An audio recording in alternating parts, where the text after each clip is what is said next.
ఆధ్యాత్మిక వెలుగులను నింపే కార్తీక మాసంలో అత్యంత పవిత్రమైన రోజు క్షీరాబ్ది ద్వాదశి. అయితే ఈరోజు ప్రాముఖ్యత ఏంటి, భక్తులు ఈ పర్వదినాన్ని ఎలా జరుపుకోవాలి ఇప్పుడు తెలుసుకుందాం. కార్తీక శుద్ధ ద్వాదశి చారిత్రక ఆధ్యాత్మిక నేపథ్యం ఉన్న రోజు. ఈ సంవత్సరం నవంబర్ 2న ఆదివారం జరగనుంది. కార్తీక శుక్ల ద్వాదశి తిథి నవంబర్ 2న ఆదివారం ఉదయం 7:31 ప్రారంభమై నవంబర్ 3న సోమవారం ఉదయం 5:07 వరకు కొనసాగుతుంది.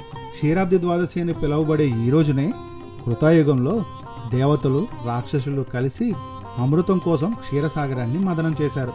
అందుకే దీనిని చిలుక ద్వాదశి అని కూడా అంటారు. ఈ ద్వాదశిని హరిబోధిని ద్వాదశి అని, యోగీశ్వర ద్వాదశి అని కూడా పిలుస్తారు. ఎందుకంటే 4 నెలల పాటు యోగ నిద్రలో ఉన్న శ్రీ మహావిష్ణువు ఈ పవిత్రమైన రోజునే మేల్కొంటారు. ఆ శ్రీహరి స్వయంగా తులసి బృందావనం వద్దకు వస్తారని ప్రతీతి. అందుకే సూర్యాస్తమయం తర్వాత స్త్రీలు తులసికోటలో విష్ణుమూర్తి ప్రతిమను ఉంచి పూజ చేస్తారు. ఈ వ్రతం ఆచరించడం వల్ల 5వ తనం ప్రాప్తించి సుఖ సంతోషాలు కలుగుతాయని భక్తుల నమ్మకం. క్షీరాబ్ది ద్వాదశి పూజను తులసి మొక్క దగ్గర చేయాలి. ముందుగా గణపతి పూజ చేసి ఆ తర్వాత పూజా విధానాన్ని పాటించాలి. సంకల్పం చెప్పుకోవాలి, కలశారాధనం చేయాలి. గణపతి పూజ పూర్తయిన తర్వాత తులసి లక్ష్మీనారాయణ పూజ చేయాలి. ప్రాణప్రతిష్ఠాపన చేసి పంచామృత స్నానం పూర్తయిన తర్వాత గంధం, అక్షింతలు, పుష్పం వేసి పూజ చేయాలి.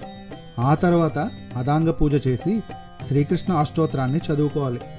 ధూపదీప నైవేద్యాలను సమర్పించి తాంబూలం, నీరాజనం, మంత్రపుష్పం, ప్రదక్షిణలు పూర్తి చేసి చివరగా క్షీరాబ్ది ద్వాదశి వ్రత కథ చదువుకోవాలి.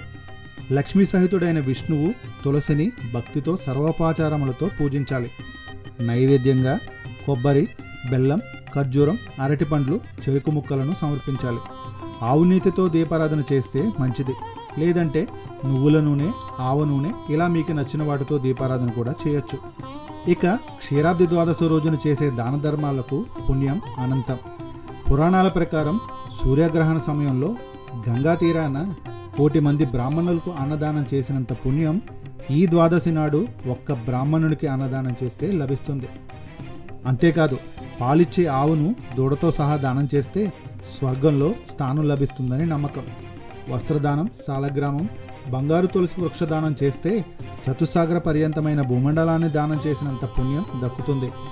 ఈరోజు దేవాలయాల్లో దీపాలు వెలిగించి ఇతరులు వెలిగించిన దీపాలు ఆరిపోకుండా చూస్తే సకల పాపాలు తొలగిపోతాయని ధర్మశాస్త్రాలు చెబుతున్నాయి. ఓం శ్రీ విష్ణు రూపాయ నమః శివాయ.